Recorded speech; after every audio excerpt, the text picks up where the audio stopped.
संतोष जाधव आपल्यासोबत आहे. खरं तर मागच्या 2017ला तुम्ही एका पॅनलमधून लढले होते, माजी महापौराने तुम्ही. आणि आज नेमकी काय गडबड झाली, कशावरती हरकत घेण्यात आली होती?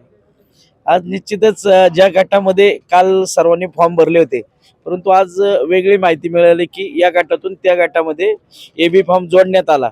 परंतु वेळ निघून गेल्यानंतर त्या ठिकाणी एबी फॉर्म जोडण्यात आला अशी आम्हा सर्व राष्ट्रवादी काँग्रेस पार्टीच्या सर्व उमेदवार व कार्यकर्त्यांची भावना आहे. व आपण कायद्याच्या सर्व नियमानुसार या ठिकाणी प्रशासनाने काम करावं, या ठिकाणी आज दिवसभर आम्ही त्या ठिकाणी ठाम होतो. परंतु निवडणूक निर्णय अधिकाऱ्यांनी आता जाहीर केले की सर्व प्रक्रिया पूर्ण झाली, थोड्याच वेळात निकाल सांगतो. प्रशासन भाजपच्या दबावाला कुठे बळी पडते असं वाटतंय का? म्हणावं लागेल तसंच सगळं सर्व आपल्या समोर आहे. जो काम करतो त्याला कशाची भीती नसती, परंतु वाईट मार्गाने कोणाला तरी कशा तरी अडकून कशा पद्धतीने आपण जनतेपासून दूर जाईल यासाठी त्यांचा प्रयत्न आहे. वसंत बोराटे म्हणतात की मला राहुल जाधवच्या विरोधात लढायचंय. राहुल जाधव म्हणतात फॉर्म जो टाकलाय तो विशाल आयरच्या विरोधात लढायचंय.